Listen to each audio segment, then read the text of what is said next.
Al, Silva, and I don't agree on this, and I don't see him here today, but I'm gonna preach about this topic, and it was about that the devil would say that people should continue to keep the Old Testament feasts.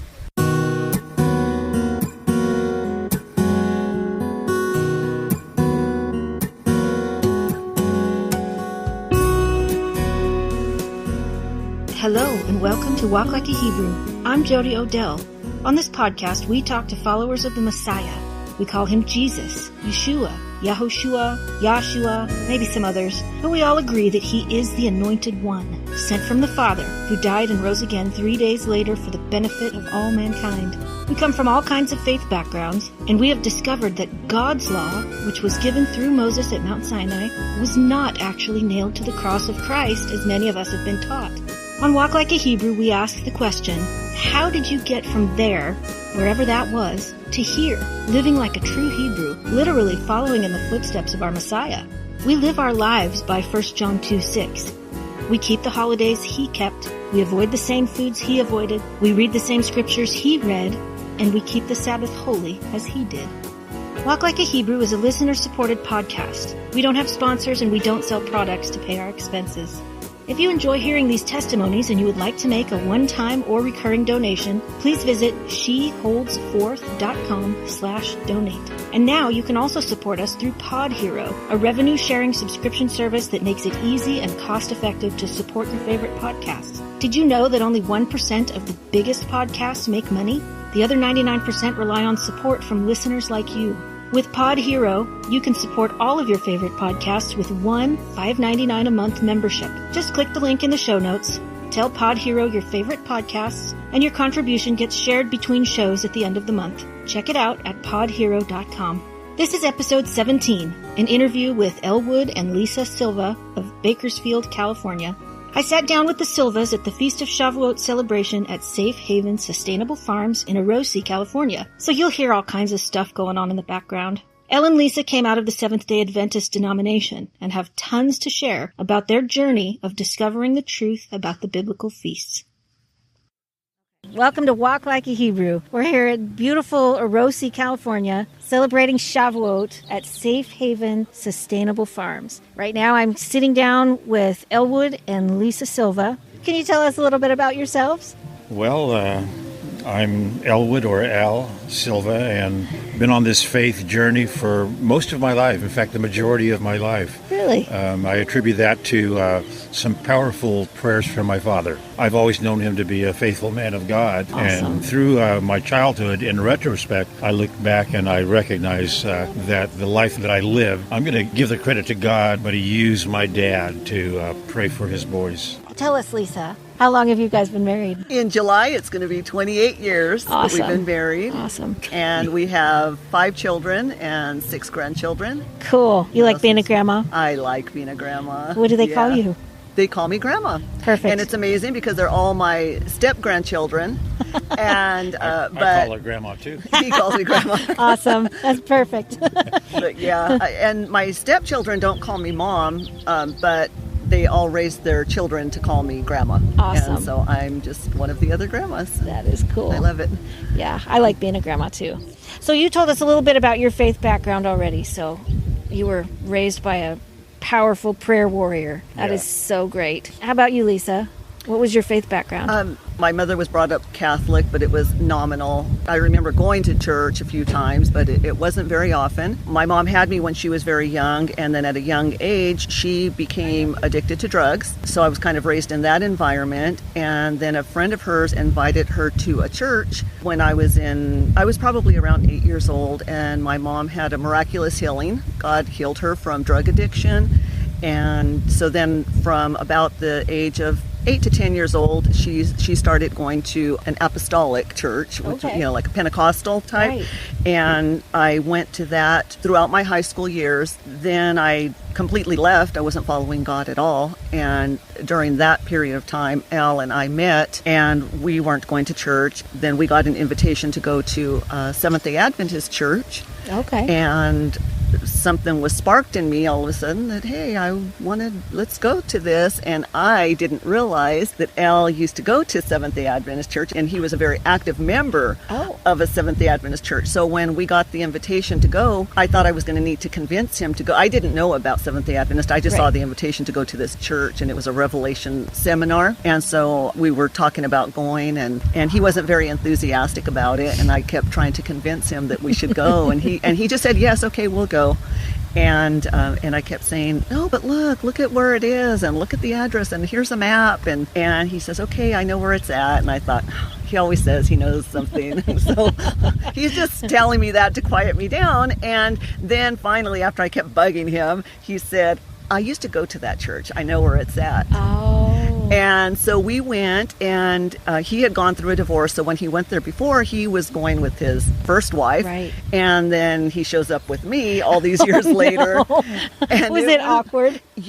Everybody was very welcoming and loving. Good. It was just amazing to me, knowing that later and looking back, like how people welcomed him back and welcomed me in. So we went there. We started going to these series. I ended up getting baptized, and he rejoined that congregation, and we went there for many years. We had our two children, Matthew and Hannah, and they were raised in that church. So Seventh-day Adventist is what you basically did most of your married life? Well, no. Let me rephrase that. It seems like it, but yeah, for probably, I guess, for the first half of our marriage, that's where we went, and we were both very active, involved, teaching, and just kind of involved in everything in the church. I can't speak too highly of the Adventist community. They're really wonderful people. Yes. And I have so many great memories and learned so much while I was there. And my relationship with the Lord Yeshua was deepened very much while I was fellowshipping there. So what was it then that got you from SDA to this? Whatever this is, whatever we call it. What do we call this? What do you call this? There's different names. I call it a faith walk. Okay. I know there's people that call it a Torah walk. But I believe if the faith walk has as the top priority following the Lord Yeshua HaMashiach, then everything else falls into place. Yes. All right. Yeah. So that's I think that's the focus of our family. Yeah. Is what we try to emphasize. But what happened was we were having issues with one particular verse in Scripture. It's Colossians 2, verse 14. I know the one. It includes more than that, but something was nailed to the cross. Right. All right. And I was in a real dilemma because the community that I attended church with, they believed that it was the law of Moses. And then other people that I'd studied with said it was the whole law. And neither of those fit into the context of the whole passage there. I invite people that are listening to go and read not just a couple verses, read the book of Colossians. It's not that long of a book. Hopefully you'll find out, and the Spirit of God will explain to you, like He explained to me, that what was nailed to the cross was a record of our sins. Okay, so that's what needed to be dealt with for each one of us, because it was the sins, our sin, that was at issue, and not God's law.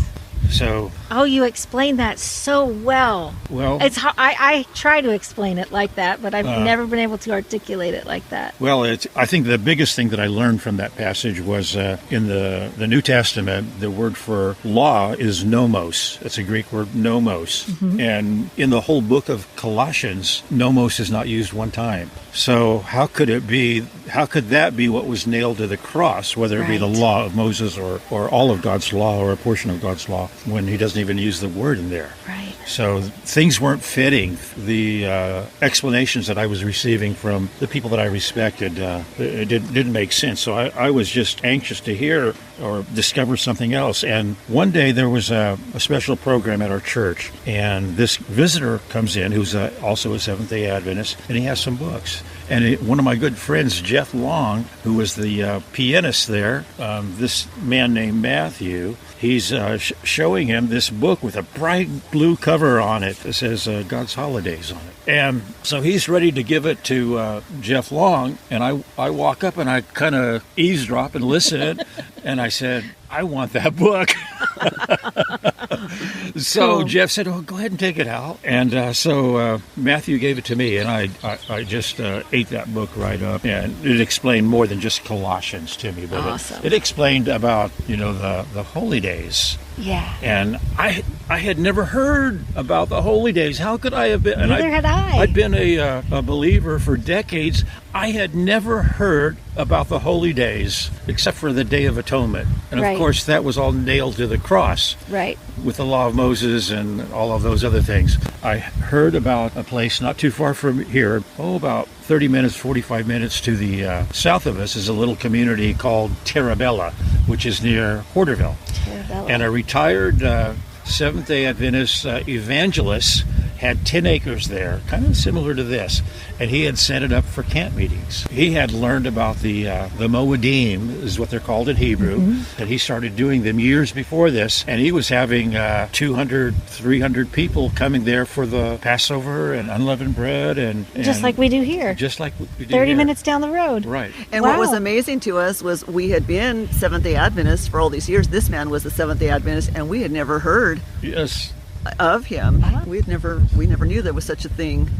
And we went there and saw other people from Bakersfield That who you were knew? who were kind of secretly going, and were like, oh, you come here, and or some of them were Secretly? just there to maybe check it out and Yeah. see what was going on, or didn't necessarily agree with it. But yeah, it was right there, less than an hour away from our home, and it had been going on for a long time. Wow. But I had called John, that was the evangelist's name, and I talked with him for quite a few minutes. He had a bunch of videos and books and things like this, and I explained to him, my credentials, because I was very much involved in the church, had positions and things like Right. this.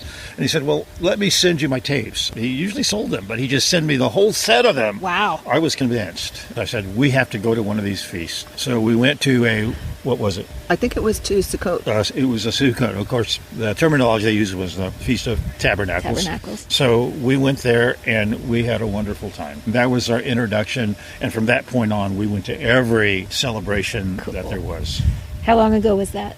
Probably 15 years ago, and that was in the fall. And so when Christmas came around that year, we said we're not celebrating Christmas, and that was that. We were done with it. That first year, I told my family we're going out of town for Christmas, and we took our kids on a short vacation just because this was so new. They were young, Right. and we said just to get them away from it so they don't miss it. Right. And we had a great family vacation and just spent a few days away.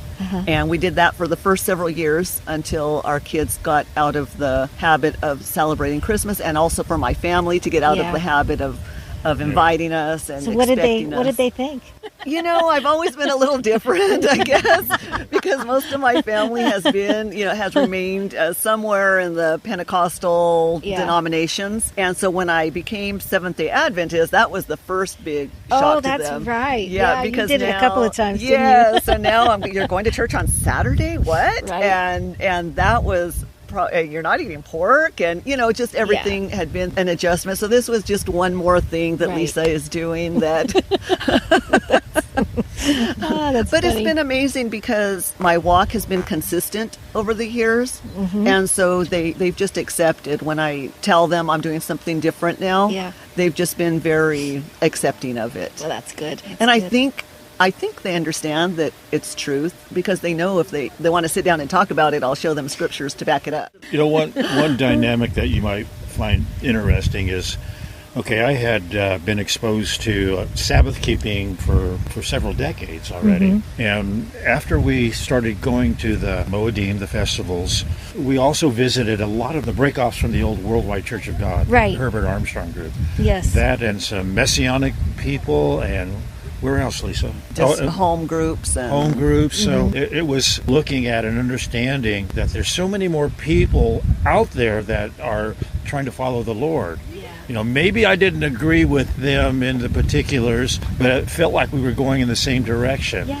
When you're in a larger denomination like Adventism, you think you're the only ones out there that keep the Sabbath. Yeah. So when we left the Adventist church, that was kind of scary. Yeah. Because we didn't know where we were going to be going. I mean, in going to Terabella to Porterville, they only met for the Moedim. Right. You know, right. but what are we going to be doing for the rest of the time? Well, the Lord showed us each step of the way. And like He does, doesn't he? like the Israelites that were going through the wilderness, and they didn't know where they were going. They followed the cloud, all right? Yeah. That's what it felt like we were doing. We just didn't know where we were going from one time period to another, but it has been such an exciting adventure. Yes. Never think that following the Lord, following your convictions, don't think that those are not going to be exciting. Yes. And I think the key is to follow your convictions and recognize that those convictions are coming from the Spirit of God working inside of you. It was interesting when the circumstances, leading us up to leaving our church that we had been members of, when we decided we were going to leave, we just went across town to another Seventh-day Adventist church.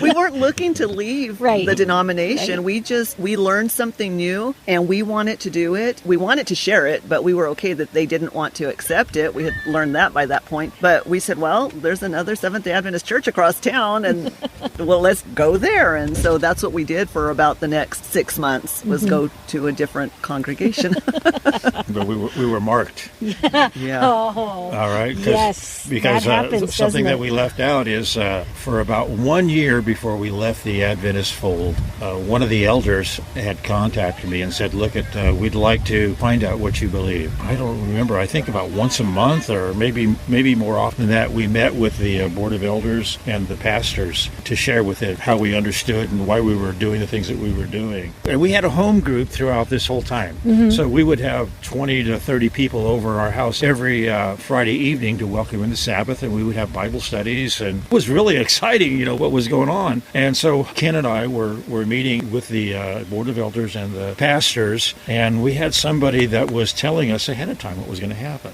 Oh. The church secretary.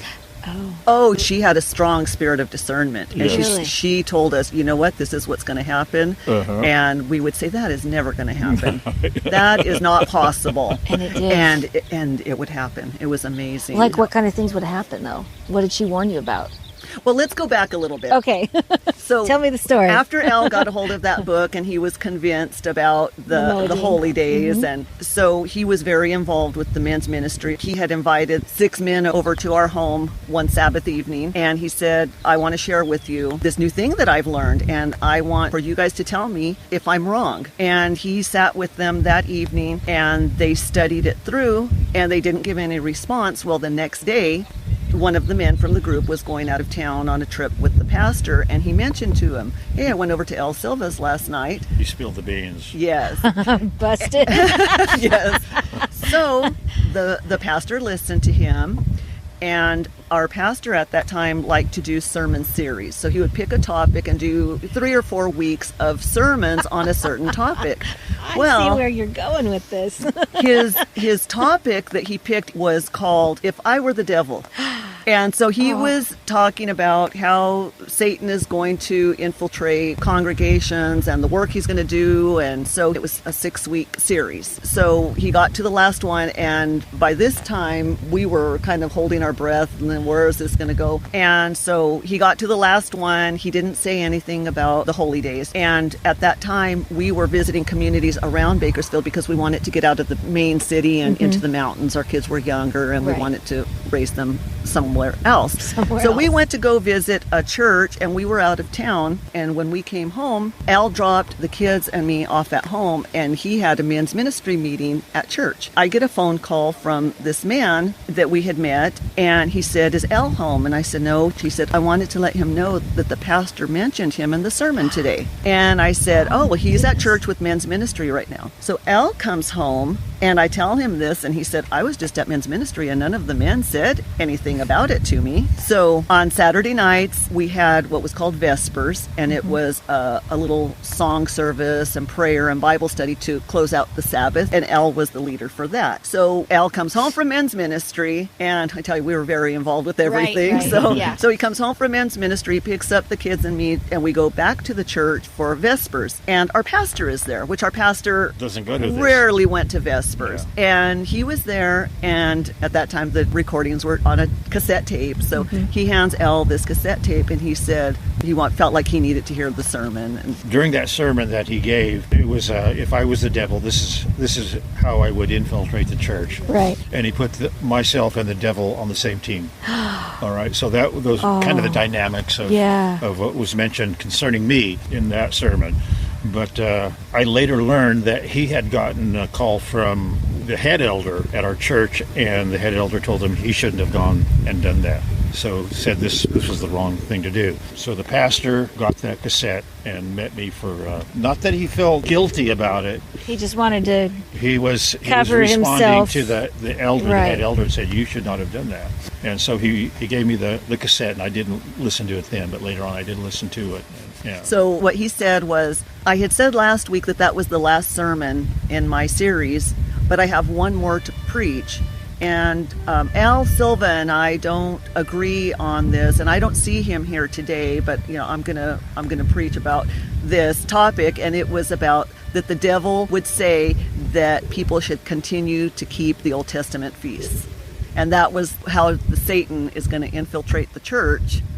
And if I was the devil, I would just tell people they have to keep God's feast days still, and they don't have to. And Elle believes that.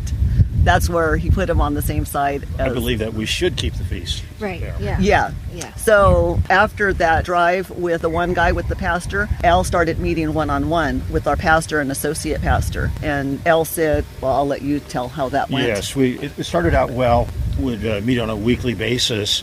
But I soon found that he was using our meetings as fodder for his sermons. Oh, gosh. So here I'm... That's betrayal. That's yes, like treason.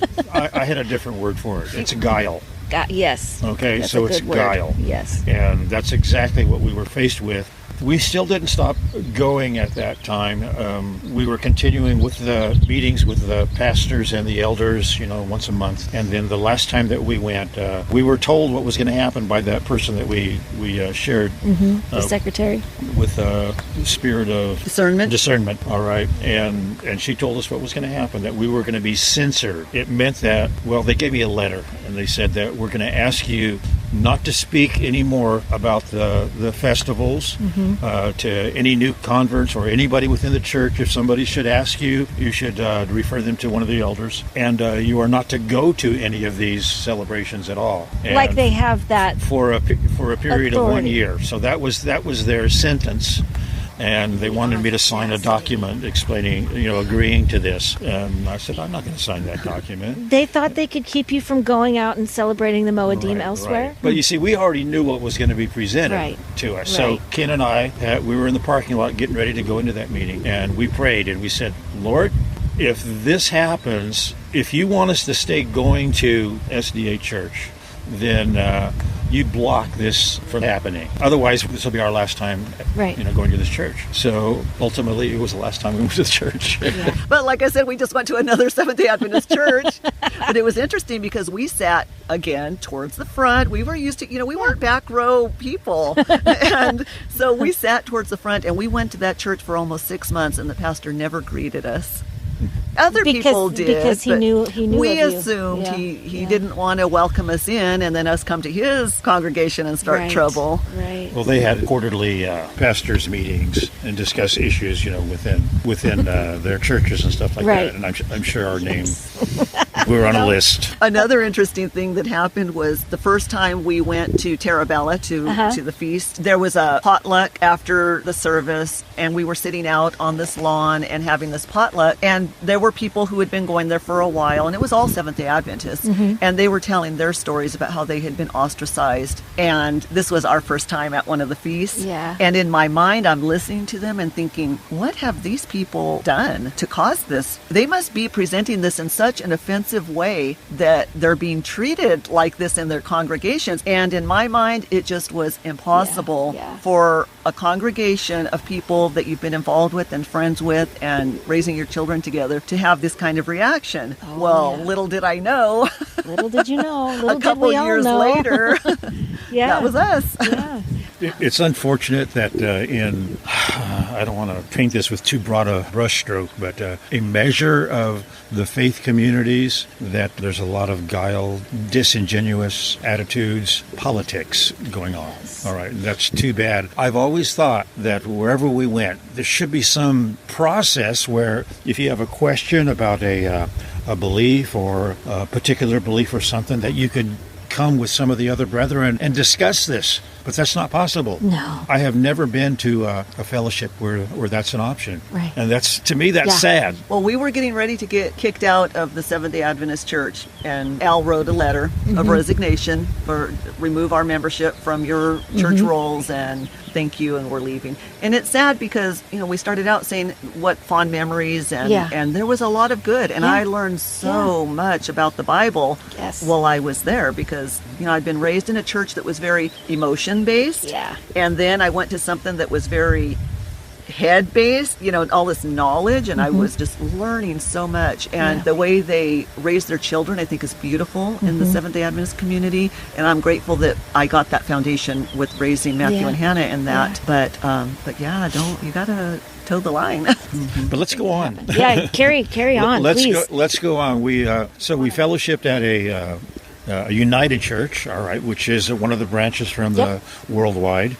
Really enjoyed those people. They were wonderful people, but I think they were just wounded from all the things that happened within their denomination.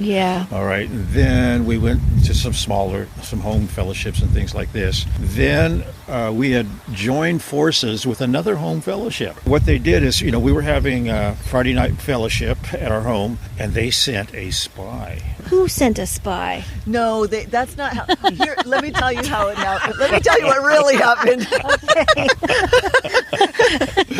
What happened was at the Seventh-day Adventist Church, there was this friend of ours who had a son who went to a mainstream church in town. She was trying to talk to her son about Sabbath. And so she finally got him to agree for a Bible study. He told her, I'll have a Bible study with you, but I'm going to bring one of the ministers from my church with me. And so she said, Elle, will you go with me and have this Bible study? So Elle went to this Bible study to talk to them about the Sabbath and why it's biblical. Well, when they got there, the minister was someone who Elle knew his dad. Okay. And so Elle's telling them about the Sabbath. The son is being very argumentative, but the minister from the other church is listening and interested. There was this other guy named Tony who he went to church with, and he started talking with him. Well, Tony worked with Louis Separaty. Okay. So Who are you talking about? Tony Perez. But who was the minister? Wes. Oh. Remember when you met with Teresa's son and Wes? Yes. So Wes is getting interested in learning about the Sabbath. Wes goes to church with Tony. Tony works with Louis. And Louis was having home fellowship and had just recently learned about the Sabbath and the feasts. Right. So Tony tells Louis, and Wes tells Tony that we have this Friday night Bible study. So Tony and his wife come over one Friday night to spy on us. So when they walk in the house, they were spying on us. So they walk in the house. I recognize his wife, who I went to church with in the Pentecostal church when we were kids. Wow. It's Bakersfield Small. Yeah. So they come over, they check it out. So they went and told Heather and Louis. And then the next Friday night, Heather and Louis came over, and there was just an instant friendship. Awesome. We became friends. Our daughters became best friends that night. Awesome. And we just started fellowshipping with them right from then. We're skipping a major part of the story. Oh, we're skipping all kinds of stuff. Okay, so when we're fellowshipping with the two homes, fellowshipping together, we hear of a major church in Bakersfield that is going to switch from meeting on Sunday to Sabbath. The whole congregation. Well, what's left of the congregation. Got all it. right, so that gives you a little clue about what happened. But so we send some spies ourselves. I should have known that was coming. to listen to the pastors, and they come back with glowing reports. And so the church's name was New Beginnings. So we started going there on Sabbath evenings because they were having a Sabbath evening service, and we wanted to help them. So the pastor was there at the Saturday evening service. It was more like that, and we started helping out. So I think we brought about 40 to 45 people into that fellowship, but they had dwindled down to maybe 100 to 150 members. Wow. At one time, they had 1,000. Wow. The pastor had preached against keeping Christmas and the And everybody fled. The traditional holidays. Yeah, so they had a mass exodus. It was in phases that people, as he went into more truth, he's losing more of his congregation. Wheat and the chaff. It's the wheat and the chaff. Right. They just blow away. So we all go in there all gung-ho to help out, and we did for, how long were we there? 5-6 years? 5-6 years, wow. And unfortunately some things weren't quite like what we anticipated or understood. Yeah, they never are when you get with a group of people. Right. So there's always going to be something. that ended about 2 years ago. About 2 years ago. It was a great experience, though. Yeah. That's pretty much the biggest parts of our testimony and our walk. Today, we do not go regularly to a church, but we're still involved in the Lord's business. You know, we come to the festivals here. Our daughter goes to GIT, so we come here to the afternoon service usually about twice a month. We've been having Bible studies with my oldest daughter and my oldest son and their friend for 2 years. For 2 years, every Tuesday night. Cool. So we've been going through the Bible verse by verse. Right now, we're in 2 Kings, so it's taken us 2 years to go from Genesis to 2 Kings. It's been really educational. Awesome. Yes, it is. So we've done that, and we try to minister to our grandchildren as the opportunity arises, and the rest of our children. So I'd like to emphasize one thing before we stop. If we put Yeshua HaMashiach, our relationship with him, first, all these other things, being obedient, following our convictions, just going where the Lord leads us, will fall into place if we'll put him first. So remember what he said? He said, if you love me, you'll keep my commandments. So the love comes first, and then the obedience follows. Yes, that's great. Well, I think we're going to go ahead and end it here. I'm not going to ask you any more questions. You better not. Please don't. I don't think you should. Well, I think you pretty much answered them all anyway. So, No, there's more. But well, there's always more. Yeah. There's always more. Yeah. And someday we'll sit down and we'll go down some of those rabbit trails, because I love those rabbit trails. Yes. All right. The end. Thank you. Thank you so much for sitting down with me. I really appreciate it. Thank you for listening to Walk Like a Hebrew. You can follow us on Facebook or Instagram at Walk Like a Hebrew, and don't forget to share this podcast with friends and family. Bonus clips taken from interviews are also available on the podcast feed at walklikeahebrew.buzzsprout.com. These clips don't have an introduction, so remember to listen to the interviews first so you'll know what's going on. Many thanks to Jack Lane for the music. To get a free copy of his CD, Lord, I Lift Your Name, send an email to jacklane@earthlink.net. May Yahovah bless you. We'll catch you next time.